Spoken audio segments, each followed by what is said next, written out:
ठीक है, या यहाँ पे हम इसे p कह लेते हैं, और ये मैं इसे कहता हूँ ये q, यानी ये x की वैल्यू q है और ये मेरे पास x की वैल्यू p है। तो मैं ये कहता हूँ कि अब हमें डेरिवेटिव कैसे हेल्प करेगा कि ये फंक्शन इंक्रीजिंग डिक्रीजिंग है। तो देखें, ये डेफिनेशन लिखी है कि f इज इंक्रीजिंग एट की बजाय यहाँ पे अगर हम ऑन कर दें, f is increasing on p and q। On इस वजह से किया कि इस पूरे इंटरवल के दरमियान में हमारे पास जो फंक्शन है वो इंक्रीजिंग या डिक्रीजिंग होगा। तो अब हमारे पास फंक्शन इंक्रीजिंग होगा on p and q if f prime क्या है, टेंजेंट लाइन है ना। तो टेंजेंट लाइन इस सारे के अंदर जो भी ड्रा करें वो ग्रेटर देन जीरो हो। ग्रेटर देन जीरो मतलब इसकी जो स्लोप है, स्लोप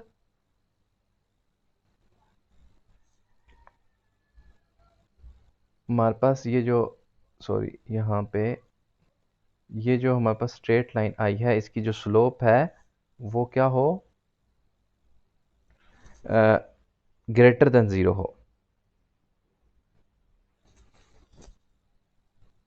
ये स्लोप हमारे पास क्या हो, स्लोप हमारे पास क्या हो, ग्रेटर देन ज़ीरो यानी पॉजिटिव हो। तो हम ये कहेंगे कि ये फंक्शन हमारे पास पी एंड क्यू के दरमियान इंक्रीजिंग है। इसी तरीके से अगर हम बात करते हैं कि इसका जो डेरिवेटिव है, डेरिवेटिव अगर हम लेंगे, कोई और फंक्शन यहाँ पे मैं ड्रा करता हूँ, और वो फंक्शन लेट्स सपोज ये है, ठीक है, इसमें p ये है और q ये है। तो अब यहाँ पे अगर मैं कोई भी टेंजेंट लाइन ड्रा करूँगा तो अब वो देखें ना, इसकी जो स्लोप है वो क्या आ रही है, नेगेटिव। स्लोप नेगेटिव या पॉजिटिव कैसे पता चलती है, देखें कोई भी एक स्ट्रेट लाइन, मैं असाइड करके आपको एक चीज़ समझाता हूँ कि हमें कैसे पता चलेगा कि किसी भी लाइन की जो स्लोप है वो पॉजिटिव है या नेगेटिव है। तो इसके लिए मैं एक अलग से एक स्ट्रेट लाइन ड्रा कर रहा हूँ, ठीक है, एक ये स्ट्रेट लाइन है, एक ये स्ट्रेट लाइन है, ठीक है। आप करें क्या कि एक स्ट्रेट लाइन जो भी है जिसके बारे में आप जानना चाह रहे हैं कि ये इसकी जो स्लोप है वो नेगेटिव है या पॉजिटिव है, उसके स्लोप के यानी उस स्ट्रेट लाइन के करस्पॉन्डिंग, यानी उस स्ट्रेट लाइन के ऊपर किसी भी जगह पे आप एक हॉरिजॉन्टल वर्टिकल लाइन ड्रा कर लें, horizontal horizontal straight line draw कर लें। हॉरिजॉन्टल स्ट्रेट लाइन ड्रा करने के बाद उस स्ट्रेट लाइन से आप एंगल ड्रा करें, ठीक है, क्लॉक एंटी क्लॉकवाइज। जैसे मैंने एक ये एंगल ड्रा कर लिया, ठीक है, और यहाँ पे भी मैं क्या किया मैंने, ये। अब इस केस के अंदर अगर आपके पास ये एंगल थीटा है और वहाँ पे जो है वो ये एंगल थीटा है, अब ये थीटा एंगल जो है यहाँ पे ग्रेटर देन 90 है, और यहाँ पे ये जो एंगल है ये जो मैंने ड्रॉ किया है, यहाँ पे एंगल है लेस देन 90। तो अब अगर आपके पास एंगल ये जो बन रहा है ये कभी भी लेस देन 90 होगा, तो आपने ये कहना है कि ये फंक्शन जो है वो हमारे पास क्या होगी, स्लोप, इस केस के अंदर हमारे पास जो स्लोप होगी वो क्या होगी, पॉजिटिव होगी। और अगर हमारे पास जो एंगल है वो ग्रेटर देन 90 बनेगा तो फिर हमारे पास जो स्लोप होगी वो स्लोप क्या होगी, नेगेटिव होगी। पॉजिटिव स्लोप कब होगी, जब थीटा की वैल्यू 90 से लेस होगी, और नेगेटिव स्लोप कब होगी, जब थीटा की वैल्यू क्या होगी, ग्रेटर देन 90 होगी। तो यहाँ पे मैंने वही तरीका देखा कि जब मैंने यहाँ पे नोट किया तो ये जो एंगल बन रहा है यानी इस स्ट्रेट लाइन से ये जो एंगल बन रहा है ये 90 से ग्रेटर एंगल है, ये जो थीटा है ये ग्रेटर देन 90 है, तो यहाँ पे स्लोप क्या होगी, नेगेटिव।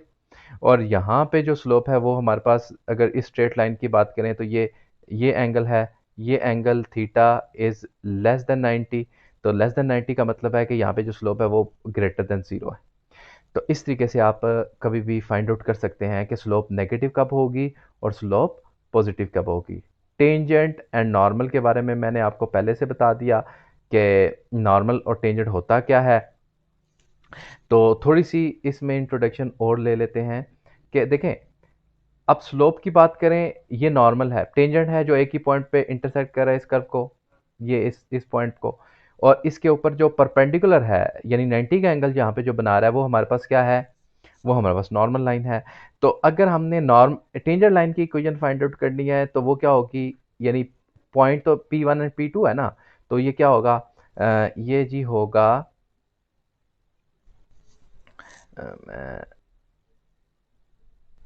ये होगा जी, equation of a tangent line की बात करें at that P1 and P2, तो ये होगी y minus y1 is equal to m tangent x minus x1। और अगर हमने दूसरी साइड पे फाइंड आउट करना है नॉर्मल लाइन की, तो नॉर्मल लाइन की इक्वेशन क्या होगी, y minus y1 is equal to m normal, m tangent, tangent line की slope, m normal, normal line की स्लोप x माइनस x1। तो अब इन दोनों में अगर मैं फ़र्क समझाना चाहूँ कि m1 और m नॉर्मल और m टेंजेंट में क्या फ़र्क है, तो क्योंकि ये जो हमारे पास नॉर्मल लाइन होती है ये क्या होती है, हमेशा परपेंडिकुलर होती है ना टेंजेंट लाइन के ऊपर, तो इनका दरमियान में हम जो रिलेशनशिप है वो बता सकते हैं कि m टेंजेंट मल्टीप्लाई करो m नॉर्मल से, तो आपके पास क्या मिलेगा, इक्वल टू -1। तो आप m टेंजेंट की वैल्यू अगर आप फाइंड कर लेते हैं तो नॉर्मल स्लोप फाइंड कैसे करेंगे, m नॉर्मल इक्वल होगा -1 ओवर m टेंजेंट। बात समझ आई कि नॉर्मल लाइन की जो स्लोप है वो हम कैसे फाइंड आउट करेंगे, सिंपल उसका रेसिप्रोकल ले लेंगे और नेगेटिव साइन से मल्टीप्लाई कर देंगे। अब आगे चलें, तो हमारे पास अगली जो एप्लीकेशन आती है और इसी एक पॉइंट से हम जो है ना नेक्स्ट क्लास को में कंटिन्यू करेंगे, मैक्सिमा एंड मिनिमा। ठीक है, तो when x equal to a if f of x is less than f of a for every x in the domain, कि हमारे पास कोई भी एक डोमेन है, मैं यहाँ पे एक ड्रॉ कर लेता हूँ फंक्शन, ये लेट्स सपोज, ठीक है, यहाँ पे मैं एक पॉइंट कंसीडर कर रहा हूँ, ठीक है, इस एक्स वाई के अंदर मैं ये कहता हूँ कि ये हमारे पास पॉइंट है ए के करस्पॉन्डिंग अगर आप देखें तो ये जो हाइट है that is called f of a. ठीक है, तो एफ ऑफ ए ये इंटरवल मैं कंसीडर कर रहा हूँ जी, इंटरवल मैं कंसीडर कर रहा हूँ, इस इंटरवल को मैं कहता हूँ कि ये मेरे पास x1 पॉइंट है और यहाँ तक a तक ये मेरे पास x2 पॉइंट है। तो इस through out interval x1 and x2 के दरमियान आप देखें कि x की मैं कोई भी वैल्यू से मैं ये वाली वैल्यू ले लेता हूँ, तो यहाँ पे जो मेरे पास फंक्शन की वैल्यू मिलेगी इसका नाम मैं ले लेता हूँ xc। तो f ऑफ xc जो है वो लेस देन है f ऑफ a से, क्योंकि f ऑफ a तो ये हाइट है ना, यानी ये जो हाइट है, और f ऑफ एक्स सी ये वाली हाइट है। अब क्लियर आपको नजर आ रहा है कि f ऑफ एक्स सी की जो हाइट है वो लेस है f ऑफ a से। तो यही वो बात कर रहा है यहाँ पे कि आपके पास when x is equal to a कोई भी नंबर है, if f of x is less than equal to f of a for every x in the domain, every x का मतलब xc जो भी ले लें, यहाँ पे किसी भी पॉइंट पे x मैं वैल्यू ले लूंगा वो f ऑफ a से लेस होगा। तो हम ये कहते हैं कि हमारे पास ये जो f ऑफ a है यानी ये हमारे पास मैक्सिमम वैल्यू है। एब्सोल्यूट मैक्सिमम क्या होता है और रिलेटिव मैक्सिमम क्या है ये हम अगले लेक्चर में डिस्कस करेंगे, इस बहस में हम नहीं जाते। फिलहाल हम बात ये कर रहे हैं कि मैक्सिमम वैल्यू कब होगी, मैक्सिमम वैल्यू तभी होगी जब हमारे पास ये चीज़ यहाँ पे इस तरीके से कंसीडर होगी। ओके, तो अब आगे हम चलते हैं। तो नेक्स्ट हमारे पास यहाँ पे मिनिमम वैल्यू भी इसी तरीके से होगी। एक ये कर्व आपके सामने दिस यहाँ पे है, एक फिगर शो की हुई है। इस फिगर में हम देख रहे हैं कि एक कर्व है एफ ऑफ एक्स, इस कर्व में ये जो पॉइंट है कौन कौन से पॉइंट जिसे मैं हाईलाइट कर रहा हूँ, एक ये वाला पॉइंट और एक ये पॉइंट। इस पॉइंट से पहले देखें सारी के सारी वैल्यूज़ का वैल्यू जो है और इससे बाद वाली जो वैल्यूज़ हैं उनका उनकी वैल्यू इस पॉइंट से मिनिमम है ना, ये मैक्सिमम है, तो इसका मतलब है ये मैक्सिमम कहलाएगा। और अगर मिनिमम वैल्यू को देखें, यानी जिसे मैं ग्रीन कलर से हाईलाइट कर रहा हूँ, तो यहाँ पे उसी तरीके से मिनिमम पॉइंट, और एक ऐसी वैल्यू जहाँ पे ना मिनिमम है या मैक्सिमम है, जिसे मैं यहाँ पे डिफरेंट कलर यूज़ करता हूँ, डिफरेंट कलर यूज़ करूँगा तो जिससे मैं ये डिफरेंट कलर यूज़ किया, तो ये हमारे पास सैडल पॉइंट कहलाएगा। सैडल पॉइंट मतलब एक ऐसा पॉइंट जहाँ पे फंक्शन ना मिनिमम होता है ना ही मैक्सिमम होता है, तो इसे हम पॉइंट ऑफ इन्फ्लेक्शन कहते हैं। इस तरह के आपके पास एग्जांपल सॉल्व्ड हैं हमारे हैंडआउट्स के अंदर, तो आप इनको देखें, तो अगर ना समझ आए तो मुझसे डिस्कस करें। ये आपकी असाइनमेंट नंबर 9 है, इसमें जस्ट आपके इम्प्लिसिट डिफरेंशिएशन से रिलेटेड क्वेश्चंस हैं और उनके सोल्यूशन भी मैंने दिए हैं, तो आप इनको सॉल्व करें। उम्मीद करते हैं कि आपको समझ आ जाएंगे।